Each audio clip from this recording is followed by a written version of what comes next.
Baik, pada segmen terakhir ini kita akan membahas cyber security. Oke, jadi cyber security itu tentunya diperlukan. Kenapa? Karena makin ke sini makin banyak yang namanya ancaman cybercrime gitu ya. Jadi cyber security muncul atas dasar cybercrime. Cybercrime itu apa sebenarnya? Jadi kalau misalnya diturun lagi, dia sebenarnya adalah computer crime gitu ya, kejahatan yang berbasis komputer. Jadi itu adalah segala jenis kejahatan yang dilakukan melalui pengetahuan dan penggunaan teknologi komputer. Jadi nggak cuma sekedar misalnya, ini pun nggak sekedar ya, ada tekniknya mungkin ya. Saya sih nggak pernah nyuri gitu ya, dan saya nggak pernah tahu teknik-tekniknya. Tapi kayak em, nyolong apa ya, nyolong dompet aja gitu kan. Kalau zaman dulu ya udah dompet dicolong gitu kan ya. Sedapat-dapatnya misalnya nggak ada duit di situ, ada ATM doang ya udah gitu kan. Nah, tapi sekarang cybercrime itu orang bisa ngehack ke fasilitas keuangan kalian gitu kan, tiba-tiba yang angkanya misalnya kalian punya simpanan 100 juta gitu ya, tiba-tiba sisanya tinggal, loh kok tinggal 1 juta, 99 juta gue kemana gitu kan, ternyata ada orang yang hacking ke sistem perbankan kalian, kira-kira seperti itu. Nah, di seluruh dunia, bisnis dan pemerintahan itu bisa kehilangan miliaran dolar setiap tahun gara-gara kejahatan komputer. Dan yang menarik adalah kejahatan-kejahatan komputer ini biasanya dilakukan justru oleh orang dalam gitu ya. Tapi perusahaan suka menutup-nutupi bahwa faktanya itu dilakukan oleh orang dalam. Kenapa? Karena mereka malu gitu ya, nggak bisa memprotek sistemnya sendiri. Kira-kira seperti itu. Kalian kalau pengen tahu lebih jauh soal cybercrime, saya nyaranin banget kalian nonton, kalau kalian langganan Netflix gitu ya, itu nonton deh yang namanya Mr. Robot. Itu keren banget sih. Itu benar-benar pengantar terhadap cybercrime lah kira-kira. Um, oh ya, dia serial. Jadi tapi lumayan lama sih. Jadi mungkin kalau misalnya kalian sesibuk itu jangan terlalu ini ya, jangan terlalu semangat binging ya. Nah, balik lagi kita ke UU ITE nih yang sudah sempat dibahas di segmen-segmen sebelumnya.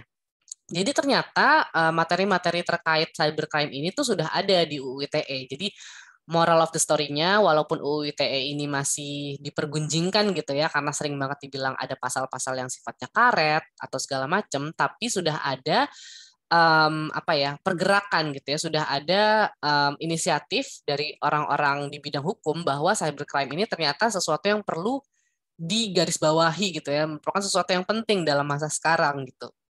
Jadi yang pertama adalah soal konten gitu ya. Jadi konten-konten yang ilegal yang sifatnya itu kesusilaan, perjudian, penghinaan atau pencemaran nama baik ini yang sering banget jadi pasal karet gitu ya. Pengancaman dan pemerasan itu bisa dijerat pasal. Lalu akses dan intersepsi ilegal, jadi hacking gitu ya, itu bisa dijerat pasal. Lalu gangguan terhadap data gitu ya, dan sistem interference nih, ini dua hal yang sangat-sangat penting terutama dalam sebuah perusahaan ya. Jadi kalau misalnya datanya bisa diakses oleh orang luar, lalu sistemnya juga bisa diakses. Jadi nggak cuma data, tapi sistemnya juga itu bisa dijerat pasal juga. Dan yang terakhir, kalau misalnya ada misuse of device gitu ya, penyalahgunaan perangkat, itu juga bisa dijerat di pasal-pasal Undang-Undang ITE ini. Nah, pencurian terkait teknologi komputer gitu ya. Jadi ini yang paling umum gitu ya. Kenapa? Karena gini, sekarang kalau misalnya kalian kehilangan handphone, mungkin kalian kayak udahlah kehilangan handphone doang. Handphone gue paling berapa sih gitu kan ya. Jadi jarang banget orang udah mikirin kayak gila handphone gue mahal banget karena nggak terlalu mahal sekarang handphone kan. Nggak kayak dulu gitu bahwa handphone itu tuh seberharga itu. Tapi yang perlu Anda pikirkan saat handphone Anda hilang, itu ada data-data apa aja di handphone itu yang bisa dihack oleh orang yang mencuri. Jadi misalnya ada nomor-nomor yang orang-orang yang Anda kenal, itu ada di situ. Lalu informasi lain seperti kan sekarang tuh kalau misalnya kalian apa ya namanya handphone itu udah login ke Instagram, kalian kan nggak perlu login berkali-kali kan. Dia punya akses ke Instagram kalian, lalu dia akan punya akses ke email kalian, dia akan punya akses ke sosial media ataupun barang-barang apapun yang kalian biasa gunakan di handphone tersebut. Itulah yang sangat berbahaya. Jadi sekarang ujung-ujungnya akan ke pencurian identitas pribadi. Ini yang paling sering digunakan. Jadi misalnya nomor kalian di situ masih adalah nomor kalian misalnya, belum Anda blok saat Anda kehilangan misalnya. Dia akan bisa menipu misalnya anggota keluarga kalian. Wah, maaf tante misalnya, aku lagi butuh duit nih, bla bla bla segala macam. Tolong dong kirimin ke aku, tapi jangan ke rekening aku ya, karena rekening aku lagi gini-gini, coba ke rekening ini. Jadi hal-hal tersebut gitu ya bisa banget terjadi hanya gara-gara handphone kalian hilang. gitu. Jadi hati-hati banget terhadap pencurian handphone, walaupun handphone Anda misalnya nggak seberapa lah harganya. Lalu pencurian laptop juga, pencurian komputer dan segala macam. Kalau komputer kalian nggak di-lock secara baik, nah itu juga data-data, apalagi kalau misalnya laptopnya bukan laptop pribadi, tapi laptop perusahaan gitu, diculik sama orang dan segala macam. Nah, itu akan membahayakan perusahaan juga, apalagi kalau misalnya data-datanya tidak di-encrypt gitu kan. Nah, butuh bertahun-tahun untuk membersihkan dampak dari pencurian identitas. Nah, jadi saran saya, atau sebenarnya ini saran dari teman-teman saya yang polisi gitu ya, sebaiknya kalau kalian punya handphone yang udah rusak gitu ya, yang udah nggak dipakai, atau kalian pengen ganti handphone, handphone yang lama itu mendingan disimpan gitu. Disimpan atau kalian bisa ancurin ya ancurin. Jangan misalnya dijual lagi ke orang lain, karena bisa banget yang namanya handphone itu data-data kalian walaupun kalian udah hapus, walaupun udah apa, itu dibalikin lagi gitu. Jadi lebih baik pertama berarti jangan sering-sering ganti handphone gitu kan ya. Kalaupun ada ganti handphone, handphone yang lama jangan dijual lagi, lebih baik disimpan di rumah atau kalau bisa dihancurin dihancurin. Ya kalau misalnya di Jepang sih mungkin mereka udah lebih advance gitu ya. Mereka punya bank khusus barang-barang elektronik dan katanya kemarin medali juga katanya dari barang-barang elektronik bekas gitu ya. Keren banget gitu. Tapi ya itu dia setidaknya karena di Indonesia setahu saya juga belum ada gitu ya bank-bank elektronik khusus. Nah, setidaknya barang-barang elektronik lama kalian disimpan aja dibanding itu jadi berbahaya buat orang lain. Nah, terus abis itu ada juga pencurian hak milik intelektual. Nah, ini yang menarik nih. Jadi, saya udah taruh video terkait social engineering gitu ya. Social engineering apa sih? Ini kan kata-kata baru gitu ya. Jadi, social engineering ini adalah satu teknik yang menggunakan cara-cara penipuan untuk mendapatkan informasi yang sifatnya tuh sensitif dari orang lain gitu. Jadi, misalnya pengen tahu PIN ATM gitu ya. Nah, seseorang akan nelpon gitu ya. Wah, maaf, bang X gitu ya, operatornya akan ngangkat dan operator itu kan akan beda-beda ya. Kamu nelpon hari apa, nanti operatornya mungkin beda lagi gitu kan dan operatornya biasanya dia akan nyebut nama misalnya gitu kan. Iya dengan ini bisa dibantu gitu kan. Dia akan wah iya saya kehilangan nomor PIN saya. Nanti akan ditanyain hal-hal yang terkait dengan identitas Anda yang misalnya orang itu bisa tahu gitu kan ya.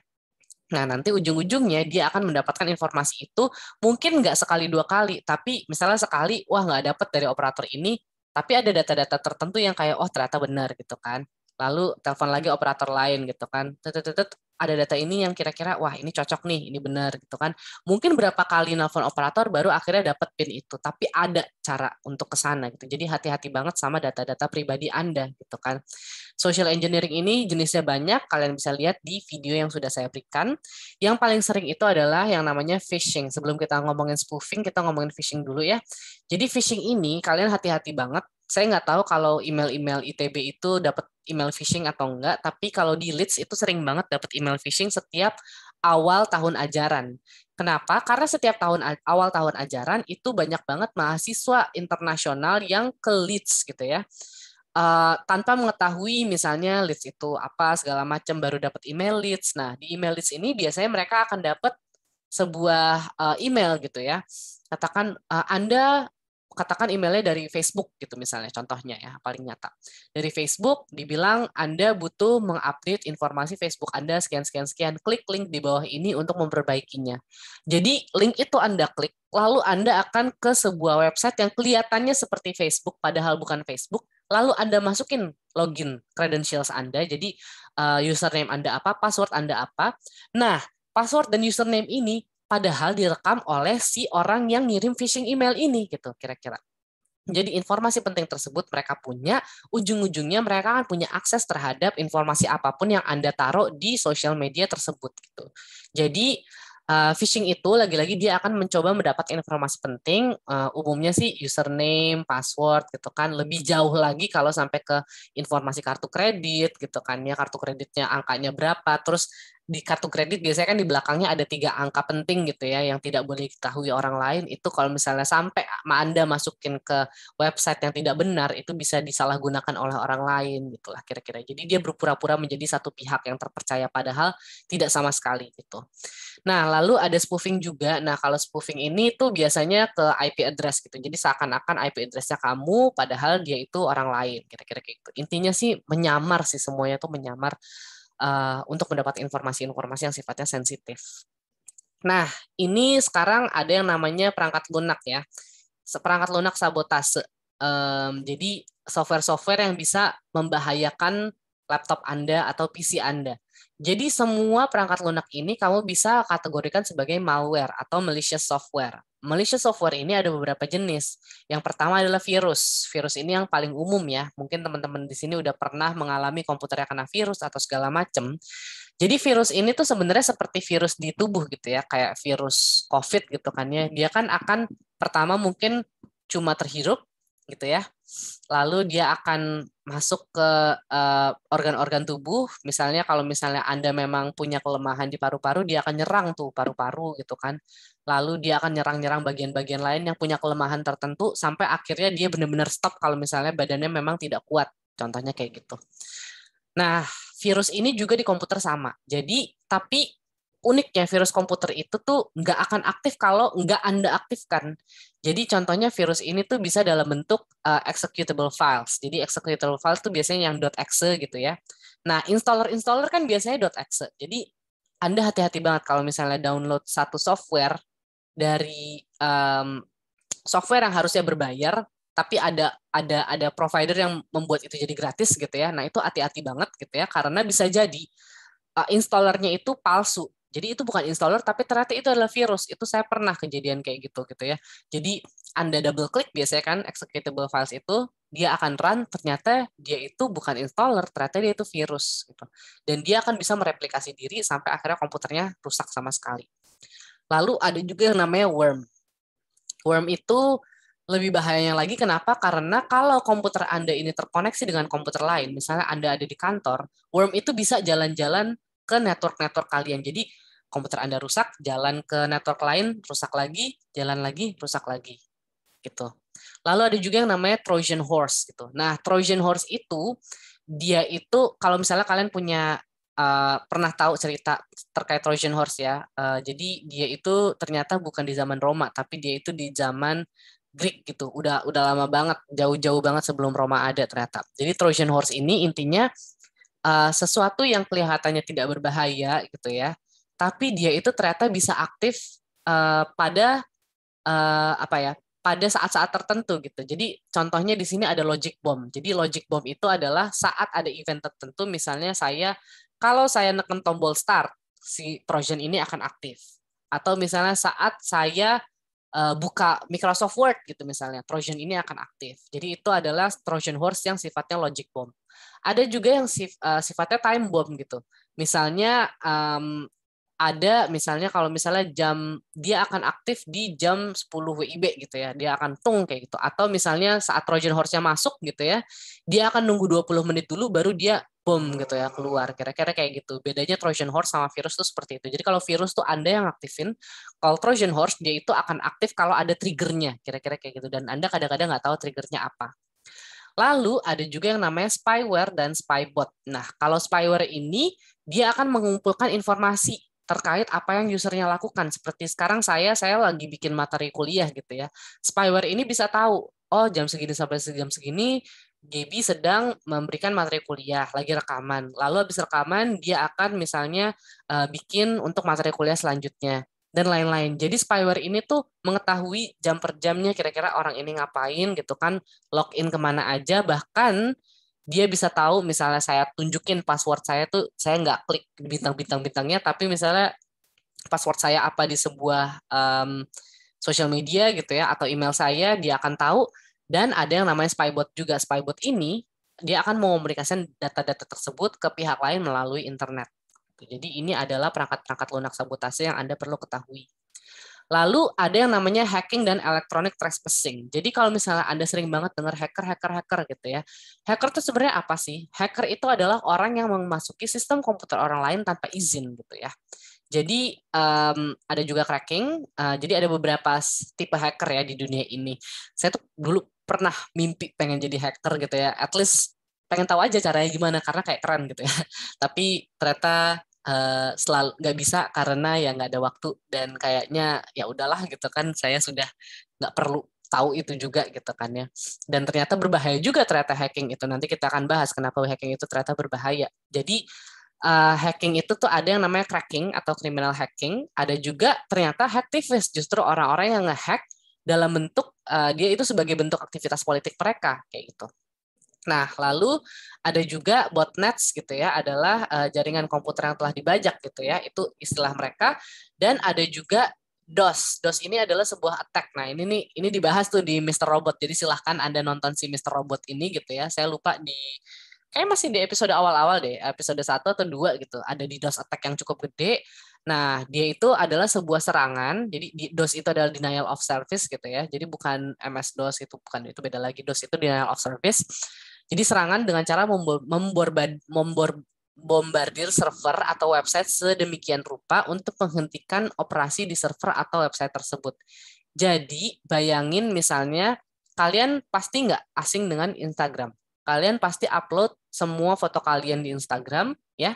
Dan uploadan kalian itu kan tentunya dia butuh server untuk nyimpen semua data tersebut yang terus-menerus berkembang sesuai dengan usernya yang juga berkembang.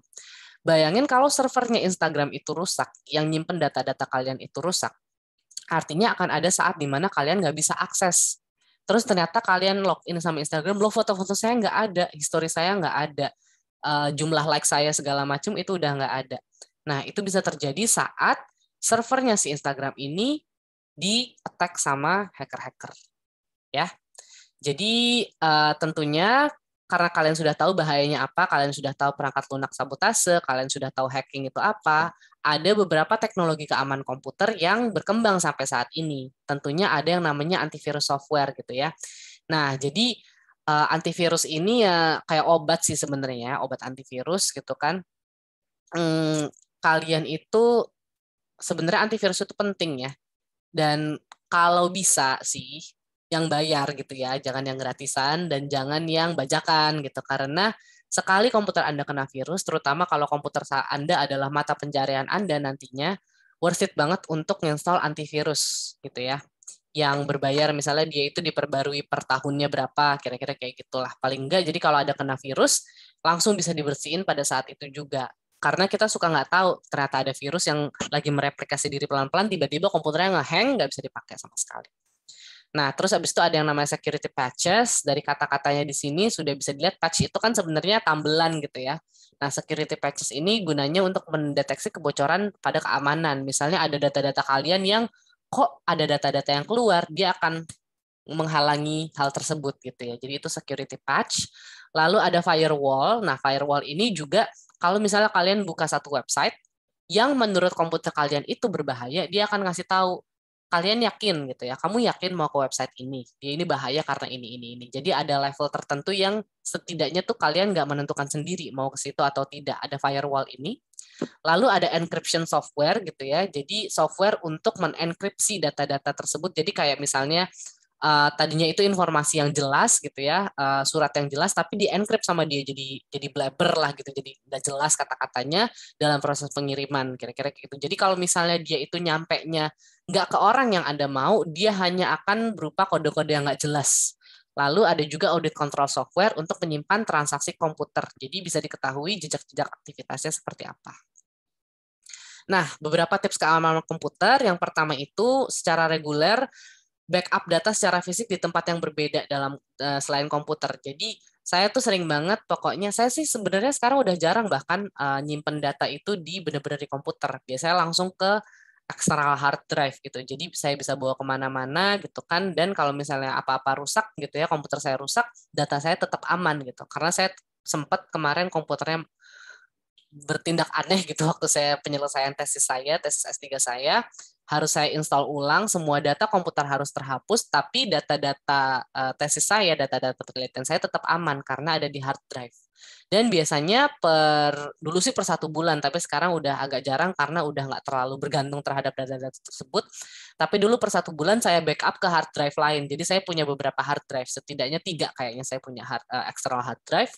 Dan kalau mau bisa juga ke online, tapi karena data-data saya itu gede-gede banget gitu ya, apa ya, tahun pertama aja tuh saya 500 mega, hampir 1 giga sendiri itu data, itu baru tahun pertama, dan udah 4 tahun tuh kayaknya berapa giga ya, banyak banget deh pokoknya data-data, dan akhirnya ya saya nggak backup itu secara online karena terlalu lama buat saya gitu ya, dan nggak kuat juga servernya untuk nyimpen data sebanyak itu gitu. Kalau mau saya harus bayar dan kayaknya enggak deh. Lalu antivirus gitu kan, update secara reguler karena virus baru itu sering banget bermunculan. Update sistem operasi juga karena beberapa fitur keamanan itu semakin berkembang akan semakin ditambahkan gitu ya. Jadi kalau software Anda discontinued, kayak katakan Windows 7 yang saya cinta banget gitu ya, di discontinued ya mau nggak mau kita harus move on gitu. Karena kalau kita pakai itu, ya dia nggak akan bisa menghandle virus-virus baru. Lalu pasang firewall ya, jadi ada satu tahap sebelum kalian benar-benar mengakses sesuatu yang kira-kira berbahaya, dan berinternetlah secara sehat. Jangan asal buka link, jangan asal buka pop-up gitu ya, walaupun itu menarik, hati-hati aja gitu ya. Dan jangan ngasih informasi secara berlebihan. Contohnya kalau di social media, ya saya sempat bahas ya bahwa kalau di luar negeri tuh orang bahkan nggak naruh nama aslinya di sosial media gitu. Terus nggak usah lah dikasih tahu ibu saya siapa, bapak saya siapa, siapanya siapa, segala macam itu nggak usah terlalu dikasih secara berlebihan gitu. Tapi kalau mau ya boleh, tapi kira-kira aja gitu. Nah, terkait hacking, ternyata hacking itu tuh sudah ada hukumnya di Undang-Undang ITE ini. Jadi, pasal 30 itu dia itu fokusnya ke hukum mengakses komputer dan atau sistem elektronik dengan cara apapun ya. Dengan cara melanggar, merobos, melampaui atau menjebol sistem pengamanan. Jadi intinya nomor 30 ini adalah hacking, menerobos gitulah ya. Kalau Anda melakukan hal-hal di pasal 30, Anda akan dijerat pasal 46 ya. Jadi kalau misalnya ada yang terjadi di sini, kamu akan dipindah dari penjara paling lama 8 tahun dan denda paling banyak 800 juta rupiah gitu. Jadi ada untungnya saya batal jadi hacker gitu karena saya nggak akan bisa dijerat gitu lah. Lalu kalau misalnya sebagaimana pasal 27, kita nggak bisa lihat pasal 27 di sini ya. Anda bisa lihat di file yang saya kasih. 27 sampai dengan pasal 8, sampai dengan pasal 34, jadi berarti ini adalah bagian dari 27 sampai 34 ya, yang mengakibatkan kerugian. Jadi kalau misalnya udah ngakses aja itu udah ada hukumnya, kalau menyebabkan kerugian itu hukumannya akan lebih berat lagi gitu kan. Kalau 36 berarti penjara paling lama tuh 12 tahun, dan denda paling banyak 12 miliar rupiah. Jauh kan ya, dari 800 juta jadi 12 miliar. Jadi pikir-pikir dulu sebelum mau melakukan hacking gitu. Hati-hati. Walaupun kalian bilangnya, wah ini hacktivist gitu. Ini adalah hacking untuk kemaslahatan umat atau apa segala macam. Sayangnya hukum di Indonesia masih seperti ini. And we need to work with this at least gitu ya. Dan selanjutnya terkait posting online. Nah, ini nih yang sering banget jadi masalah gitu kan ya. Terkait muatan penghinaan atau pencemaran nama baik. Nah, jadi hati-hati banget karena siapapun bisa dijerat pasal ini sampai sekarang. Lalu untuk menyebarkan berita bohong gitu kan, menimbulkan rasa kebencian, semuanya ini juga bisa dijerat dengan si pasal 45 ini gitu ya. Jadi kalau misalnya 27 itu dilakukan gitu kan ya, itu bisa pidana penjaranya paling lama 6 tahun dan denda paling banyak 1 miliar, bahkan lebih gede daripada hacking tadi. Kalau yang 28 yang dilakukan gitu kan, paling lama 6 tahun, paling banyak 1 miliar. Jadi bisa jadi gabungan kalau misalnya kamu melakukan 27 juga dan 28 juga. So be careful with what you post online. Nah, terakhir terkait safe computing, tentunya share with care gitu ya. Jadi kalau misalnya share sesuatu, please do care about it. Kamu harus tahu apa yang kamu share. Lalu beware of email bearing gift. Jadi kalau misalnya ada, kalau dulu tuh zamannya ada suka email dari apa ya, Raja Nigeria gitu, bahwa dia akan memberikan uang yang banyak gitu kan, dia minta nomor rekening kamu dan lain-lain, itu jangan dikasih, jangan mudah tergoda gitu kan. Handle shareware and freeware with care gitu ya. Jadi kalau misalnya kamu dapat, apalagi software yang harusnya bayar terus kamu dapat asli tapi katakan dia itu gratis, nah siapa tahu itu bukan installer software tapi dia itu virus yang kalau kamu klik dia akan aktif. So please don't pirate software gitu ya. Mungkin menggoda ya untuk install software bajakan, dan saya waktu mahasiswa pun sering banget kok install software bajakan, bahkan CD-CD itu di mana-mana tuh dijual lah zaman dulu tuh. Tapi setelah saya setidaknya sampai saya S3 saya mengalami bahwa coding itu susah, bikin program itu susah.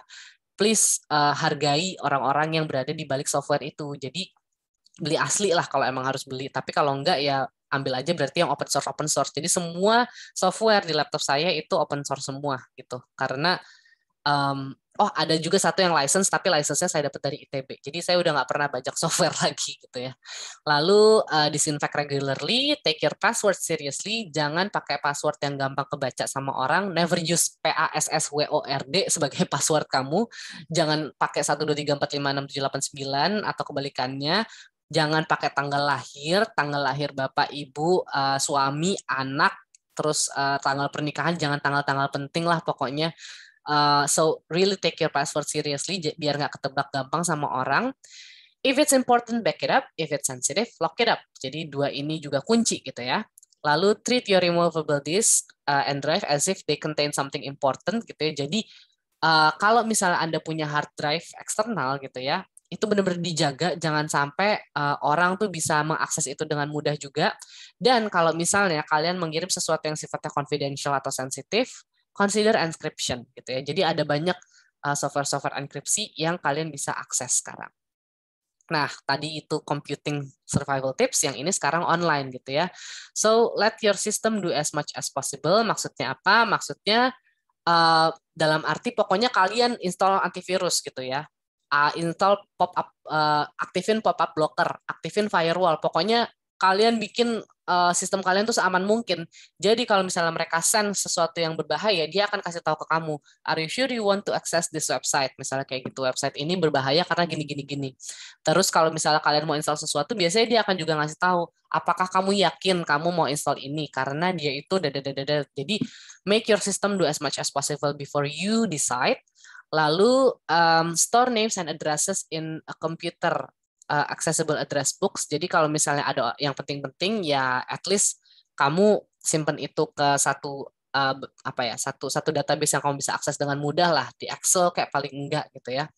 Don't share emails and passwords of course gitu ya. Bahkan email aja tuh cukup share sama orang-orang yang perlu email kalian. Dan saya juga kan yang saya share biasanya email kantor saya gitu ya. Saya jarang banget misalnya nge-share email pribadi saya. Kadang-kadang saya share juga sih misalnya kalau penting. Lalu don't open suspicious attachment gitu ya. Kalau misalnya attachmentnya kira-kira loh kok ini lihat belakangnya aja. Kalau .docx oh berarti dia memang dokumen gitu kan. Kalau misalnya dia itu .xls gitu kan Excel. Tapi kalau dotnya tuh aneh, nah kalian harus pikir-pikir ini apa ya kira-kira. Apalagi kalau dia .exe, kamu perlu tanya sama orang yang attach. Kamu ngirim apa sama saya? Kira-kira kayak gitu. Lalu don't get hooked by phishing. Jadi yang tadi gitu ya, bahwa kalau misalnya kalian dibilang, Facebook Anda perlu perbaikan, Instagram Anda perlu perbaikan, login ke sini. Coba tanya kanan kiri kamu dapat ke email yang sama? Siapa tahu itu cuma phishing yang hanya membutuhkan data pribadi kalian. Keep your security systems up to date, itu nyambung sama yang nomor 1 ya. Lalu cross-check online information sources, beware of urban legends gitu ya. Jadi kayak urban legend tuh kayak apa sih yang diomongin sama orang-orang di sekitaranmu selama ini. Jadi itu bisa jadi pertanda gitu lah kira-kira. Wah ini nih bisa nih jadi kayak gini gitu. So beware and awake and avoid information overload. Kalau terlalu banyak informasi akan melelahkan juga. Itu saja dari saya. Selamat belajar dan kita akan bertemu lagi di pertemuan selanjutnya.